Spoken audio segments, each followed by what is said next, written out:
So this is what Duke Cayenne looks like from up close. It's hard to believe that I've ended up in the same room as the leader of the Noble Alliance.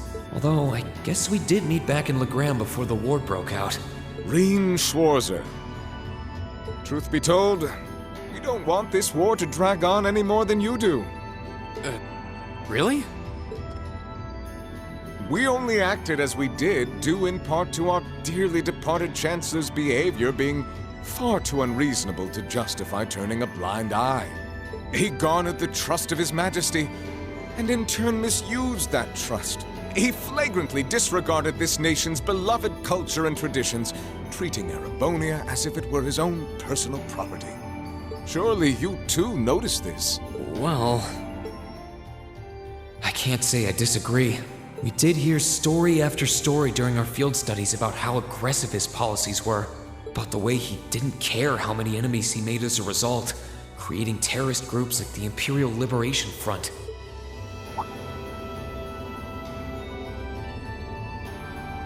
But as I said, the cause of our nation's ills is now gone. Now, all that remains is to turn back the hands of time just a touch, and the good old days of the Empire will be upon us once more. The key to this bright future lies in putting aside our differences and joining hands. Am I wrong? I'm afraid that yes, you are. Do you honestly believe that people can so easily put aside their differences after all the Alliance has done? You occupied Heimdall and effectively took every one of its citizens hostage, imprisoned the Imperial family. And let's not forget how you're now in league with the enemy nation responsible for the destruction of Gorelia Fortress. After all that, the Imperial army would never bow their heads to the likes of you, even if the rest of the population did.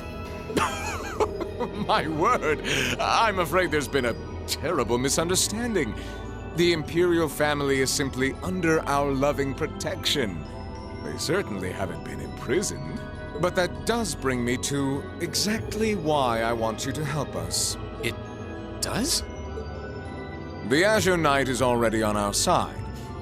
But if we had your Ashen Knight as well, that would mean we'd have two of the great knights of Erebonian legend to put into play. Couple them with our Panzer Soldats, and the Imperial Army's armored divisions would cower before us. You may not find us winning the war ideal, but this union benefits everyone more than carrying on until our inevitable victory, I don't think it's that simple. I beg to differ. The presence of Soldats units on a battlefield makes a tremendous difference. What they may lack in firepower and armor compared to tanks, they make up for in mobility and versatility. But more important than even those factors is the psychological impact they have on our opponents. Well,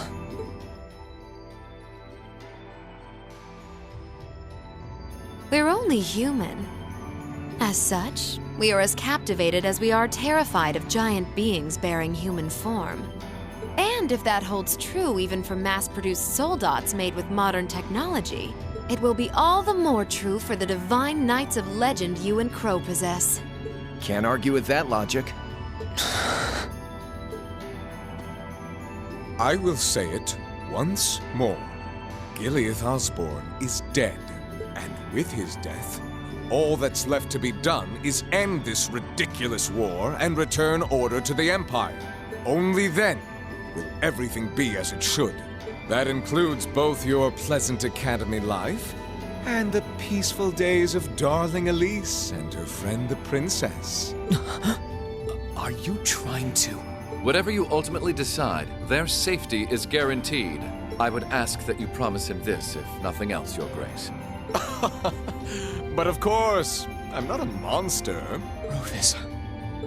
We may stand on opposite sides of this conflict, but I still sit on Thor's board of directors. And in that capacity, I suggest you consider carefully the choice before you. After all, every soldier must decide for himself whether a cause is worth fighting, perhaps even dying for. I look forward to hearing your answer.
All that's left to be done is end this ridiculous war and return order to the Empire. Only then will everything be as it should.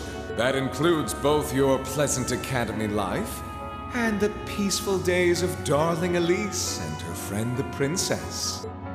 I suggest you consider carefully the choice before you. After all, every soldier must decide for himself whether a cause is worth fighting, perhaps even dying for. I look forward to hearing your answer. It's hard to argue that this war began because the noble faction went too far. But the longer it goes on, the more people are going to suffer. Am I really okay with that? If I join them, I could reduce the number of victims, be friends with Crow again, free Elise and Princess Elfin. No, this isn't that simple. Think, Rain, think. I was able to reunite with the others, but Elise and Princess Elfin are still in the Alliance's custody. What's the best thing I can do? This isn't just about me. What do all of us want to do? Keep racking your brain like that and smoke will start coming out of your ears.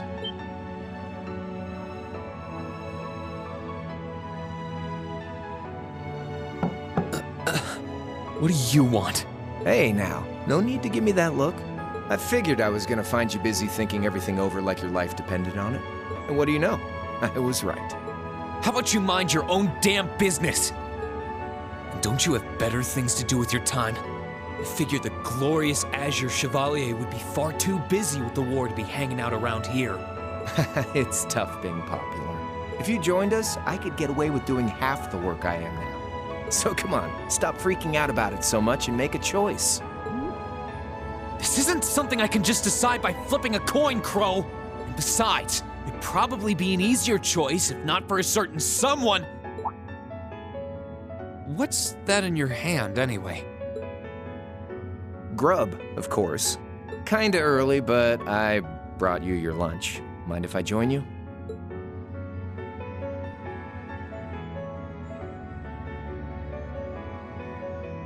Hamburgers, fries, and onion rings, huh? I was expecting something more fancy like I had last night. Oh, that kind of food more your thing? Okay then, give me a minute while I go ask the chef to whip something up. No, this is fine. The burger looks delicious. Cool. All right, dig in. This tastes kinda different from a normal burger. Oh, no wonder. It's got whitefish in it. Yeah, they're called fish burgers. Pretty good, right? Yeah, the tartar sauce makes for an unusual extra flavoring too. This tastes amazing. I like this way more than the food I had last night, to be honest. Well, glad to hear it. Guess it was worth putting my cooking skills to the test after all. Wait, you made this? Was my first time cooking in a while, too. Sharon could probably do better, though. But I wanted to give it a shot anyway. This stuff was like soul food back in Dry, where I grew up. Oh. To think, all the time we spent searching for the leader of the Imperial Liberation Front, and he was right under our noses. Crow Armbrust from the Jirai SEZ. Oh, yeah. Vita was using some weird thing of hers to let you see what was going on, wasn't she? So I guess you saw what happened there. Yeah. Jirai was that special economic zone in the northwest you guys went to during our August field study, too. We didn't run into anything like that in the Jirai Special Economic Zone. Though, I guess that makes sense seeing as it's under the direct control of the Imperial government and not a noble. I seem to recall that it was annexed 8 years ago. Is that right?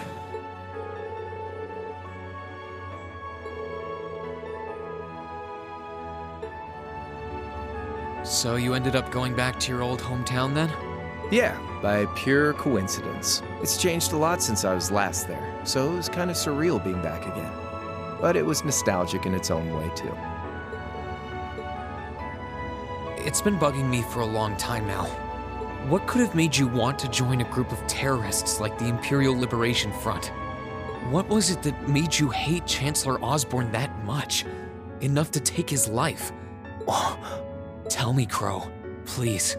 I want to know what it was that made you who you are now. What kind of place Jirai was, how you lived there, and what you were doing before you entered the academy and met Toa, Angelica, and George. Where's the fun in prying into a guy's past?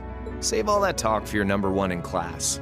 Who's the lucky girl anyway? Elisa? Laura? Emma? Fee? And don't tell me it's Milliam, because, you know, I'm serious, Crow. I really want to know. Think of telling me your past as paying off the interest you owe on that 50 mira. Because until we know, we won't be able to move forward. You're really serious.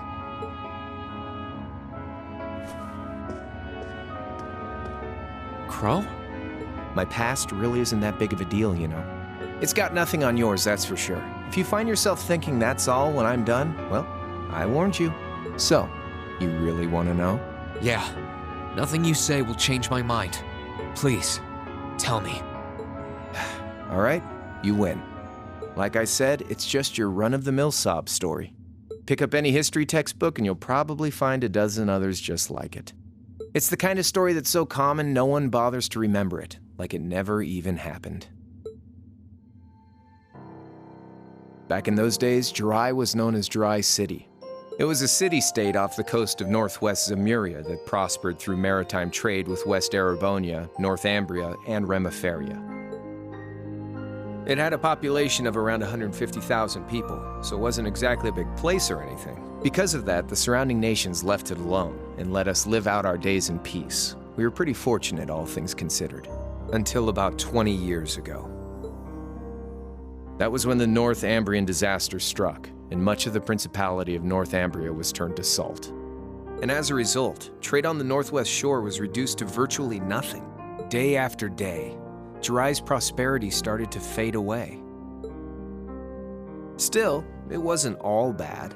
We had our fishing, our historic landmarks, our septium mines. We could make use of those to get trade going again, both to keep our state running and to help out Northumbria.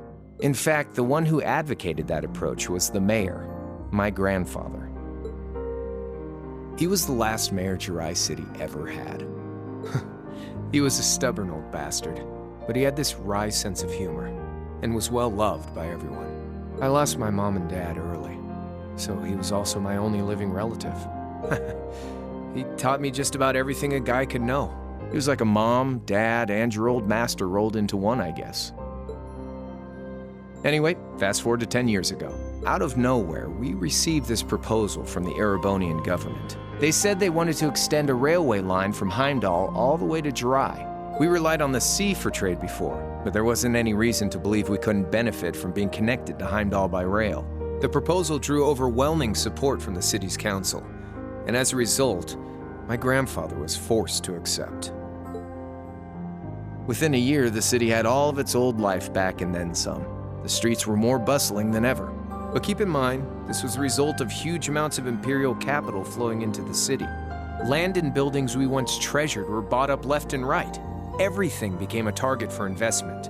People only cared about making money.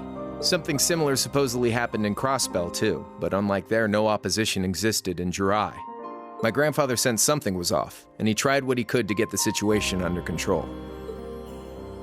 Then one day, someone blew up the railway line leading to Jirai. Everyone demanded that it be repaired as quickly as possible. Everyone except the imperial government.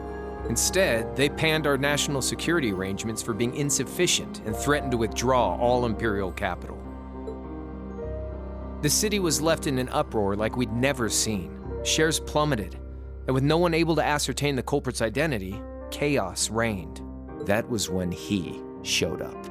Chancellor Gileath Osborne, in his third year as representative of the imperial government, personally came to Jirai. We then received a second proposal. The restoration of the railway and its future security will be seen to by the Imperial Army.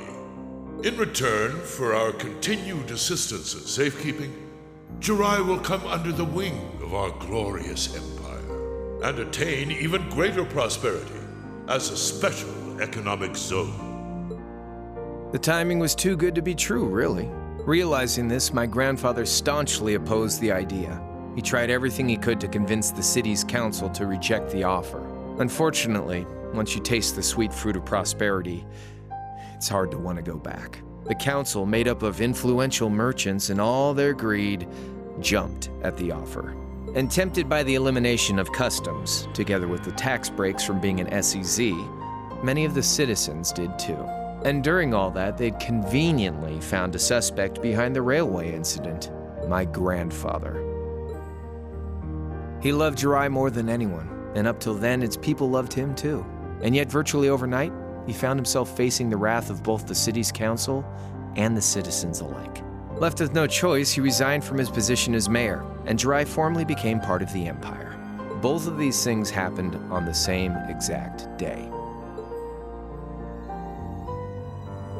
That was 8 years ago. Naturally, everyone knew my grandfather wasn't the one who did it.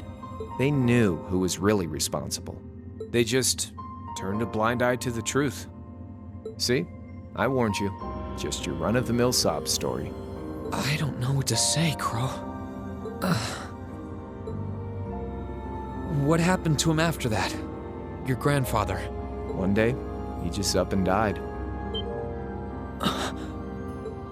Once he resigned, the whole affair with the railway getting blown up was all but forgotten. He lived comfortably in retirement for about half a year, fell ill, and that was that. He just lost the will to go on, I guess. Like I said, he was the only family I had. I mean, I had plenty of friends even then, but I chose to leave it all behind. I was 13 at the time. I wandered the land, doing whatever I had to get by. That was when I met old Cayenne, who happily indulged my hatred for the Chancellor. And with his financial backing, I went out with the goal to find others who were just like me. That was the beginning of the Imperial Liberation Front. Gideon, Scarlet, and Vulcan were among those I recruited. I'd also met Vita then. I only knew her as the woman who would often come to see Cayenne. She guided me to a place below the city of Ortis, and there slept the Azure Knight Ordine. One after another, I overcame the same trials you did with your friends, but alone. And once I'd proven myself worthy, Ordine accepted me as his awakener. That was 3 years ago. I was 16. My preparations complete, I concealed my background and enrolled in a military academy near the capital. Everything I did for the sole purpose of taking the Chancellor's head.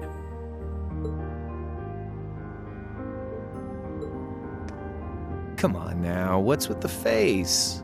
You look sadder about all this than I do. Yeah, I guess. I swear. I'm not trying to tell you the Chancellor was evil or anything. What?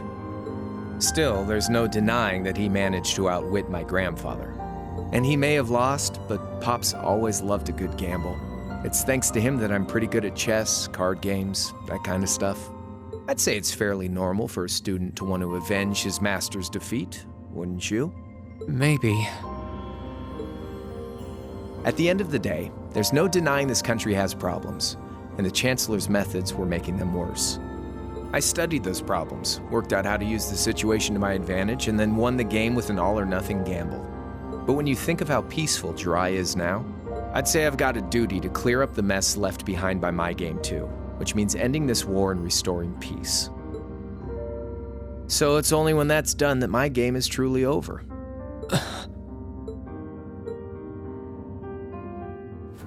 I don't want whatever your decision is to be influenced by my past, okay? Like Rufus said, you need to think long and hard about what it is you're fighting for. For you, more than anyone else. Yeah, but Crow. Anyway, I think I've stuck around here for long enough. You're gonna be treated as a visitor. Well, sort of. It's about time for the higher-ups to head back to Heimdall, so go ahead and pass the time however you want. However I want? What else can I even do here?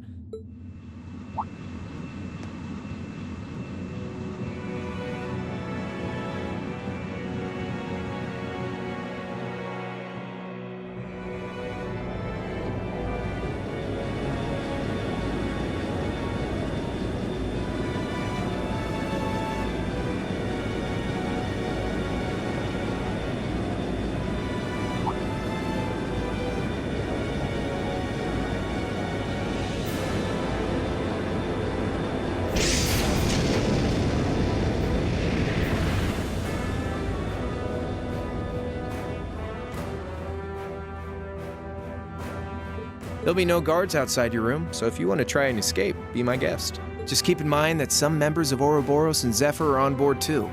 Not to mention me, Scarlet, and Vulcan. So if you're up for a gamble of your own, get ready to take all of us on. Sounds fun.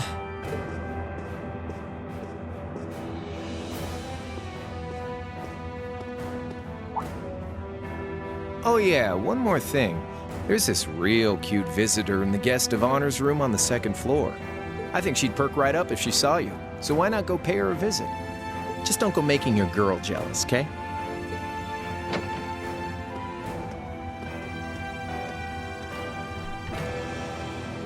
I wonder who he means. He said she's in the guest of honors room. Well, I can't waste much time here. I told everyone I'd definitely come back soon. Right now, I need to gather as much information as I can. I can make my choice after that. At least then, it'll be an informed one.